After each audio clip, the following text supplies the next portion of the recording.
Okay, I was nearly getting ready to record a video specifically on the Francis article and the interview with Stefan Struve, but then it gets announced that Tom Aspinall will be fighting Ciryl Gane in Abu Dhabi, so we have a whole lot to talk about. I'm hitting the red, but man, the UFC just jump started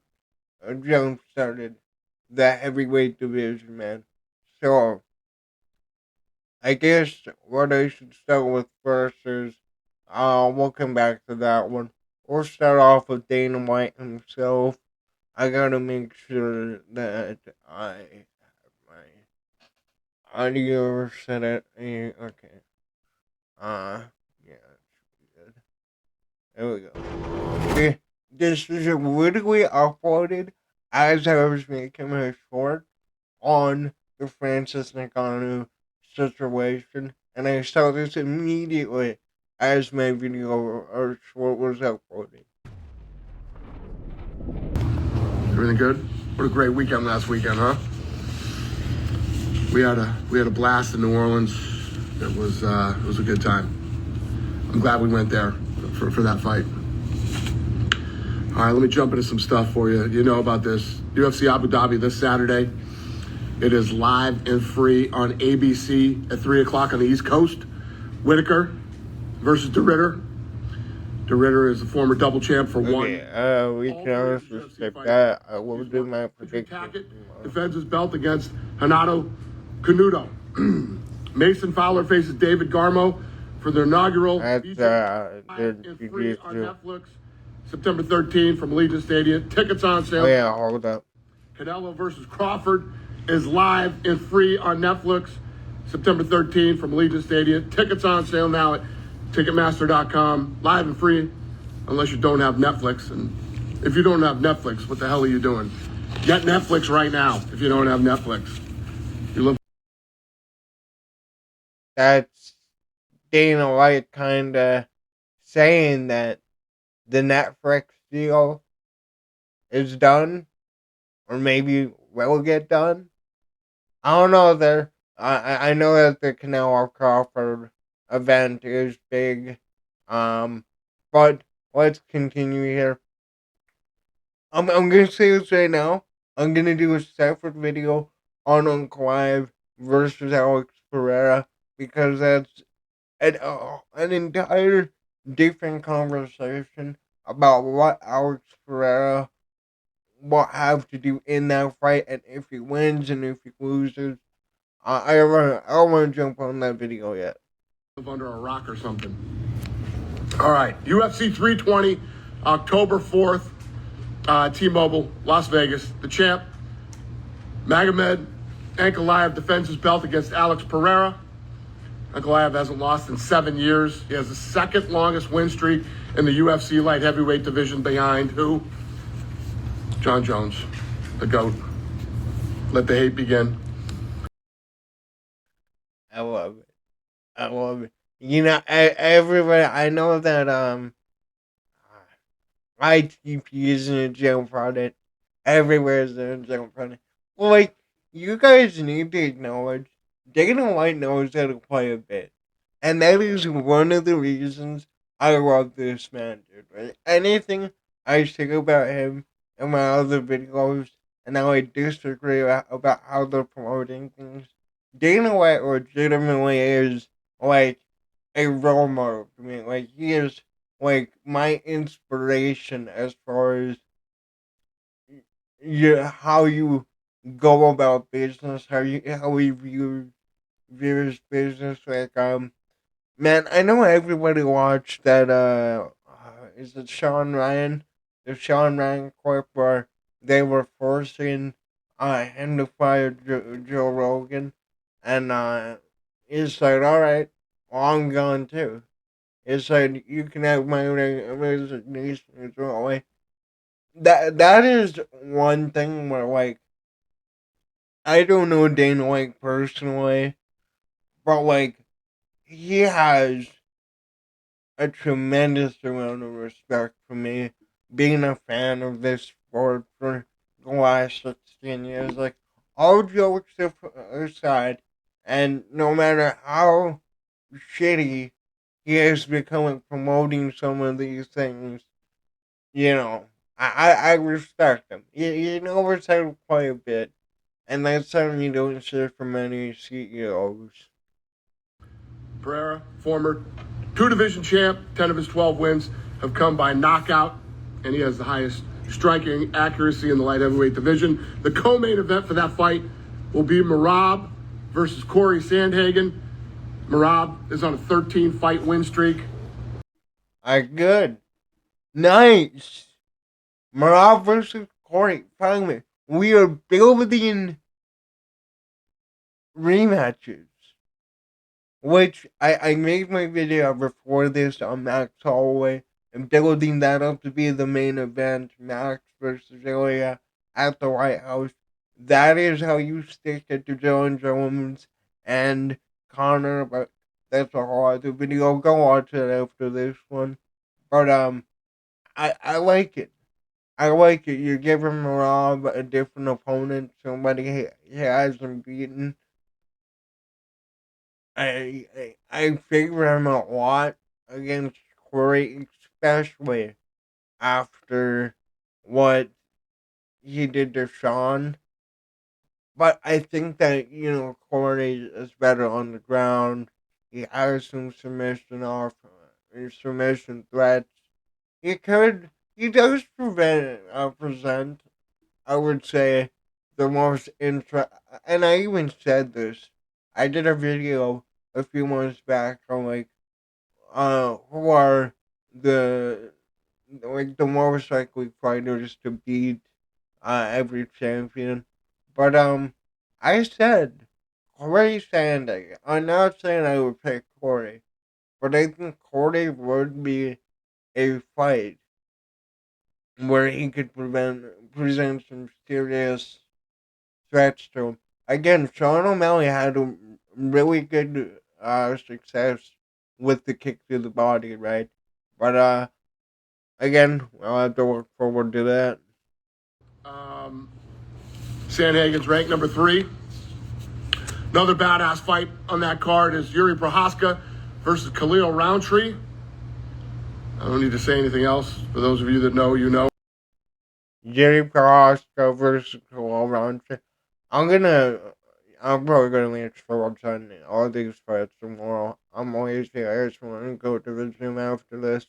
But like, man, if only like we had a more enthusiastic Dana White, more present Dana White announcing this.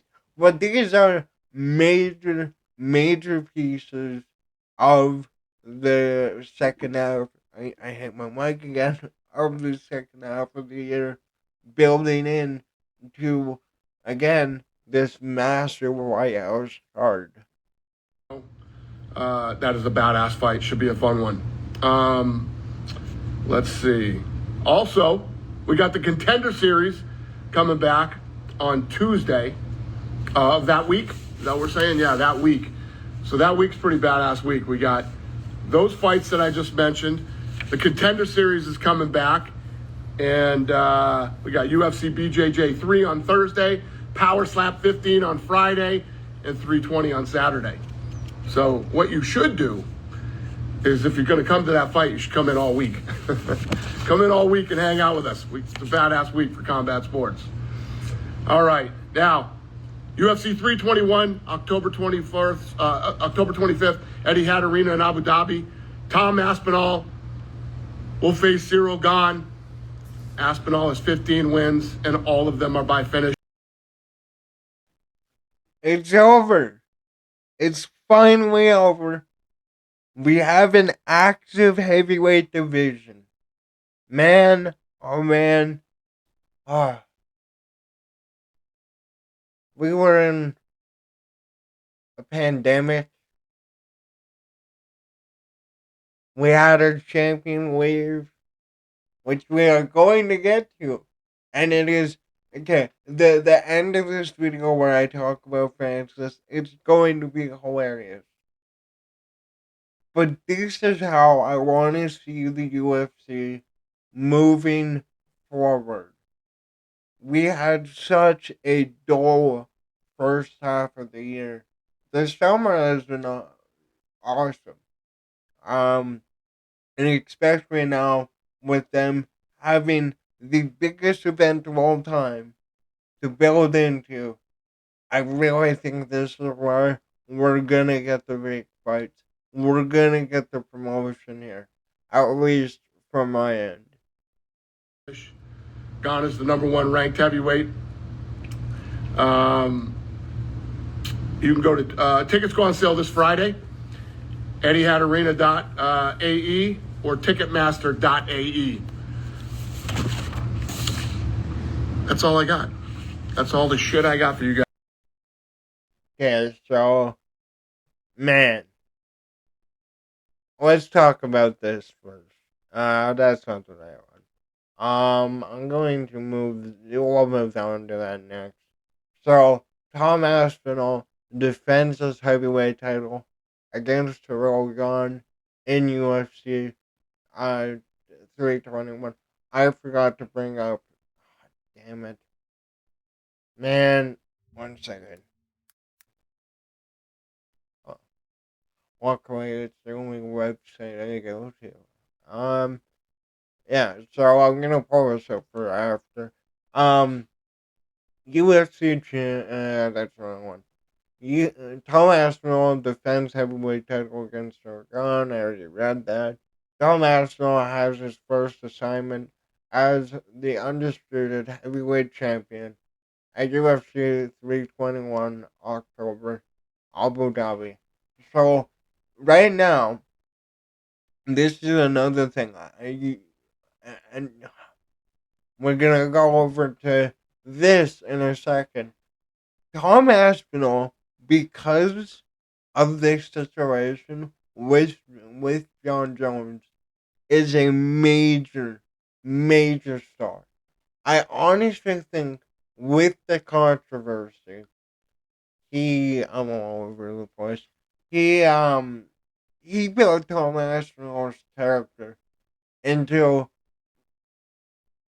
okay, I'm not saying that Tom Aspinall couldn't become a star on his own, but this whole saga definitely built Tom Aspinall as like a Dustin Poirier kind of star, where he's purely a good guy, doesn't need to trash talk, and just shows out and puts everything out there and knocks everyone out. But let's rate it. At UFC 320, Tom Aspinall has his first assignment as the undisputed UFC heavyweight champion. At UFC 321 on October 25th, Aspinall is set to defend his title against Ciryl Gane in the main event from the Etihad Center in Abu Dhabi. Dana White announced, it's been a long time, whatever. Aspinall now moves on forward with a new goal and a new opponent in mind as he competes for the first time in 15 months. That's a big thing I want to see here. This guy hasn't fought in 15 months. I'm pretty sure he's made money. He's built an incredible YouTube channel. He's done a lot of interviews. He's a smart man too. And he got the champion deal too. Like this man is becoming a massive star again. It sucks how he got here, but again, really good in the way it happened. As far as building his name. Da, da, da.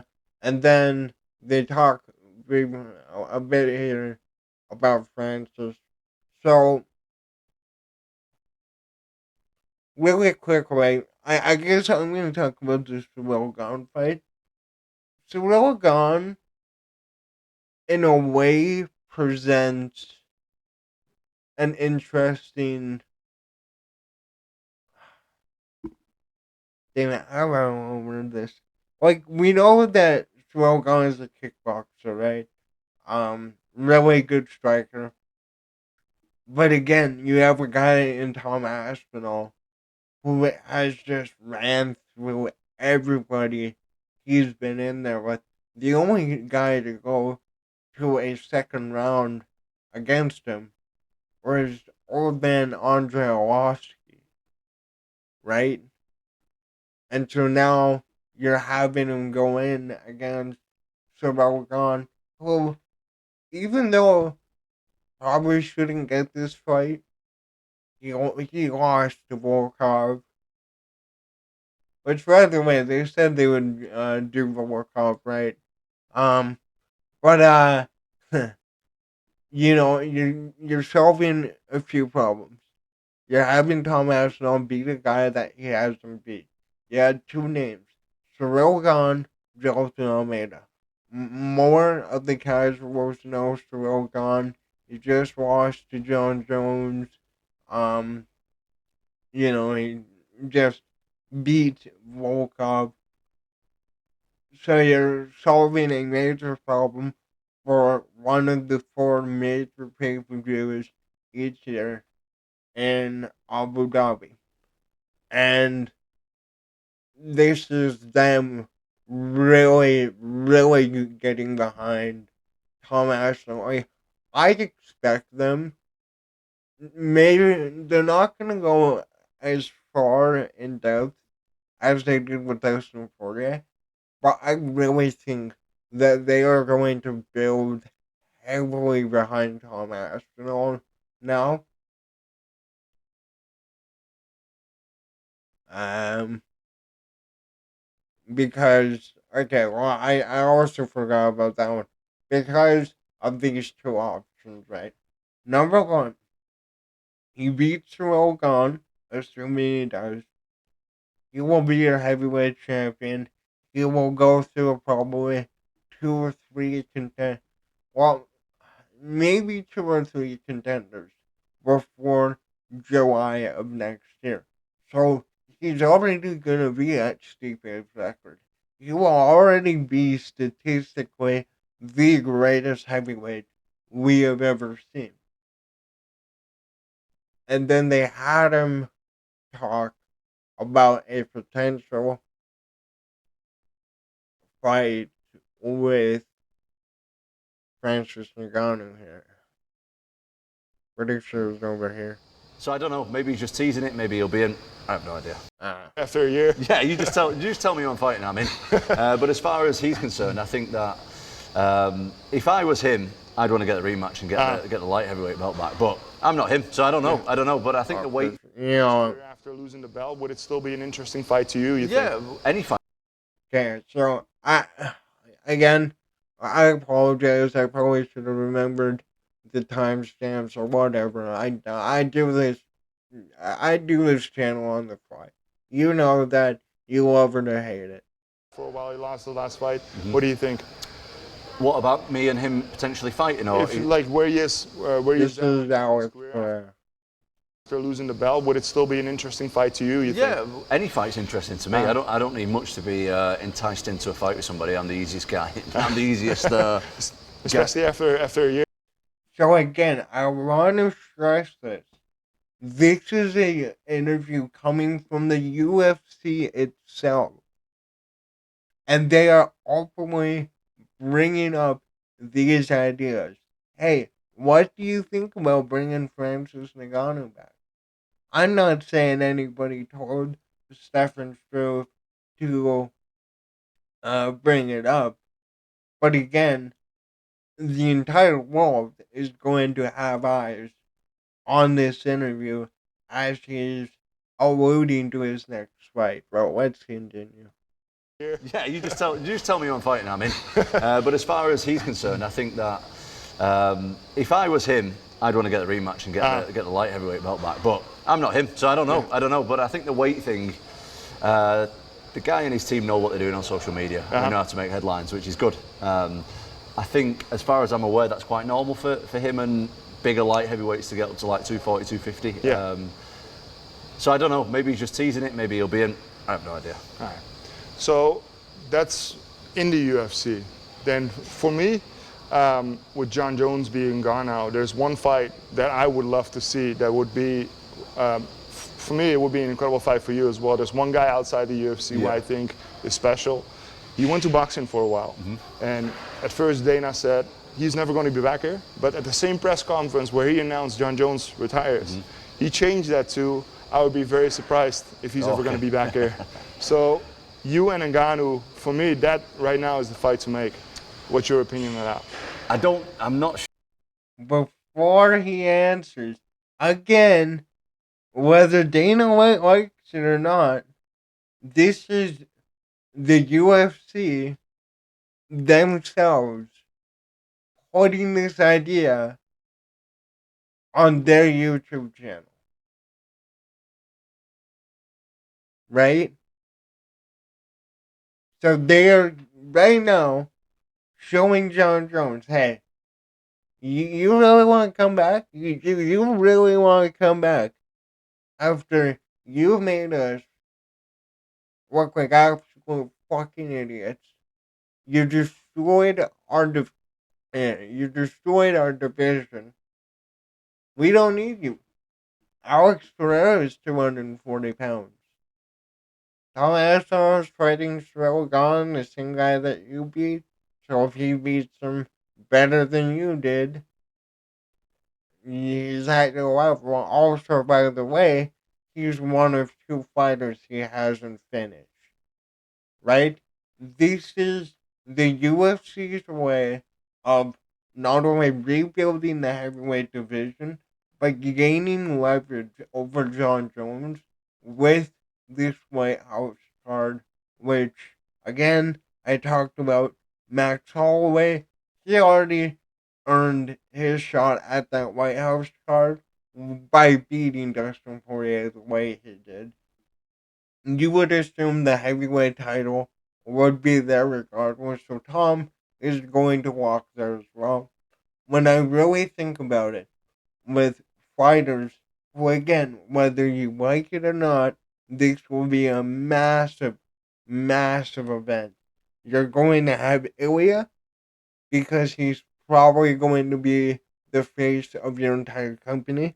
You're going to have Israel, currently your number 1 pound for pound, probably can become the greatest of all time if he wins that welterweight belt. And if he beats Ilya, I think he'll be undisputed, the greatest of all time. You got, you got DDP versus Hamza next month, but, you're going to have both of those guys on that card most likely. They will have endless possibilities to throw on a massive card that everybody will be watching. It will be on Netflix. You just alluded to that. So, hardcore casuals, people who have never watched a fight before, are going to be watching this card. So the people, this is major. I'm like, I don't have enough time to put into words, for the UFC, when you think about, the turning points that elevated the company. You had the Tough Boom. You had Brock Lesnar. You had, really, the Strike Force purchase, I would say that was a big one too. You had, obviously, Connor. You had Khabib. And then slowly working our way into the Ilya to Poirier era, right? The best way you do that is by having all of your younger talents main event the card. Tom Aspinall, Ilya Topuria. Islam is about to retire, but you have all of the guys that you want to be the face. I just burped, I know. That you want to be the face of this fight, because again, it'll be on Netflix, right? Anybody can go now and watch, any fight night. Like, this is major. This is major. And it starts with reviving the heavyweight division. I think this is your number one thing to get done. Is you get Tom Aspinall out there in October. You have him win. You have him fight hopefully like January, February. Ideally, if he can get 2 to 3 fights in before July 4th next year, you are going to have a major, major draw. Again, like, let's go look up Tom Aspinall just on YouTube and see the views he gets, right? Oh yeah. Oh, well, better yet, let's go to his YouTube channel. Again, 500,000 subs. You look at his viewership, right? 250K, 500K, 300K, 500K, 500K. And I would assume, not saying every person who subs to his channel buys his pay-per-views, but I'm willing to guess a majority of the viewership he has now would absolutely pay for a card to support that boy. I buy every card, whether it's shit or not. But again, I just need to make this video now because originally I was going to talk about bringing Francis in, which basically to end off on that, do it. Do it. That man deserves his moment more than anyone. Seeing Francis fight at the White House, it would probably make me tear up. Everything that guy has been through, again in Cameroon, in the sand mines, and that, losing his kid, and then the tragedy that happened. Man, I might do an entire video dedicated to Francis's return. I absolutely will, but this video is running long. I had to break all of this. I will do an individual video on the Pereira Uncle Ivory match probably tomorrow at some point. I always want to make a video on that Kevin Hall and Daniel Rodriguez fight. Shoot. I don't know. Maybe we'll just have a major upload date tomorrow. I don't know. Well, let me know what you think down below.